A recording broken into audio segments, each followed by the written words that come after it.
बादलों की सेना के साथ लोगों को मार देगा। इसलिए यहाँ कोई नहीं रुकता सिवाय भूतों के।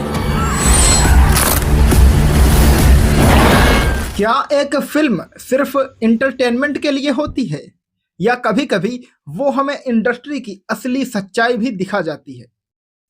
क्या होता है जब एक सुपरहिट टीम बहुत सालों बाद वापस आती है और फिर से कोशिश करती है उसी जादू को दोहराने की जिसने कभी पूरे देश को हिला दिया था? जी हाँ, अगर वही जादू इस बार अधूरा रह जाए तो क्या होगा? आज हम लोग बात कर रहे हैं दोस्तों भूत बंगला मूवी की। और इसमें अक्षय कुमार, परेश रावल और राजपाल यादव, और इस मूवी को डायरेक्ट किया है प्रियदर्शन ने, वही टीम आपको याद होगा जिसने कभी भूल भुलैया मूवी बनाई थी। और यहीं से शुरू होती है असली कहानी। थिएटर के अंदर बैठते ही एक सवाल आपके दिमाग में जरूर घूमेगा, क्या ये फिल्म सिर्फ एक कॉमेडी हॉरर है, या फिर ये पुरानी याद को जिंदा करने की कोशिश है जो आज भी लोगों के दिल में बसी है? शुरुआत में फिल्म एक रहस्यमय सीन से खुलती है। एक चिता और अंधेरा और एक ऐसा माहौल जो आपको तुरंत कहानी में खींचने की कोशिश करता है।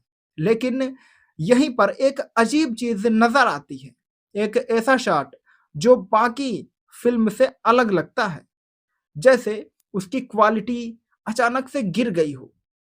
और यही वो पहला संकेत था कि इस फिल्म में सब कुछ परफेक्ट नहीं होने वाला। लेकिन असली खेल अभी शुरू होना बाकी था। धीरे धीरे कहानी आगे बढ़ती है और आप नोटिस करने लगते हो कि कई सीन ऐसे हैं जो आपस में जुड़े हुए लगते ही नहीं हैं, जैसे किसी ने अलग अलग हिस्सों को जोड़ दिया हो और पूरी मूवी को एडिट कर दिया हो बिना पूरी मजबूती के।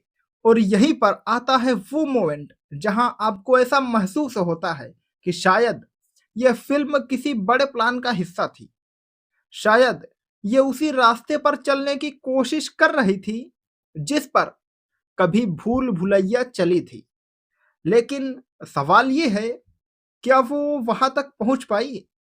और यहीं पर कहानी लेती है एक ऐसा मोड़ जिसकी शायद किसी ने उम्मीद भी नहीं की थी। जैसे जैसे फिल्म आगे बढ़ती है आपको समझ आता है कि इसका असली आधार क्या है, कॉमेडी और हॉरर। लेकिन यहाँ एक दिलचस्प बात सामने आती है। आजकल की फिल्मों में जहाँ कॉमेडी अक्सर ओवर हो जाती है, बहुत ज्यादा दिखा दिया जाता है, वहीं भूत बंगला एक अलग रास्ता चुनती है। प्रियदर्शन का डायरेक्शन यहाँ साफ दिखता है, कैमरा एक जगह टिकता है और एक्टर्स को पूरा स्पेस दिया जाता है। खासकर अक्षय कुमार, जिनकी फिजिकल कॉमेडी कई जगह पर सच में काम करती है। लेकिन असली सच्चाई अभी बाकी थी। फिल्म का पहला हिस्सा जहां लोगों को हंसाने में सफल होता है, वहीं दूसरा हिस्सा आपको कहानी और हॉरर की दुनिया में ले जाता है। कुछ सीन्स ऐसे हैं जहां अंधेरा और सन्नाटा मिलकर एक असली डर पैदा करते हैं। यही वो पल है जहां फिल्म आपको पकड़ लेती है, लेकिन फिर अचानक कुछ ऐसा होता है जो आपको इस दुनिया से बाहर खींच लाता है। जरूरत से ज्यादा इफेक्ट्स और कुछ ओवरडन मोमेंट्स जो इमोशन को तोड़ देते हैं। और यही वो जगह है जहां यह फिल्म अपनी सबसे बड़ी लड़ाई हारती है। वो कोशिश करती है लेकिन उस लेवल तक नहीं पहुंच पाती जहां कभी भूल भुलैया पहुंची थी। लेकिन क्या इसका मतलब ये है कि फिल्म खराब है? तो ऐसा बिल्कुल नहीं है, क्योंकि जो हुआ वो इससे भी ज्यादा खराब हो सकता था।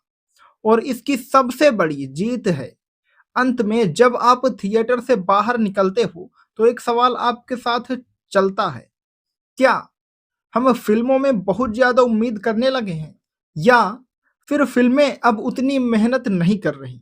क्या भूत बंगला एक अधूरी कोशिश है या एक नई शुरुआत? शायद जवाब आपके पास है, क्योंकि हर दर्शक इस फिल्म को अलग नज़र से देखेगा।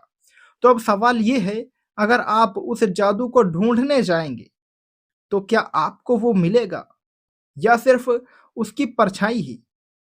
आप लोग कमेंट में अपनी राय ज़रूर दीजिएगा।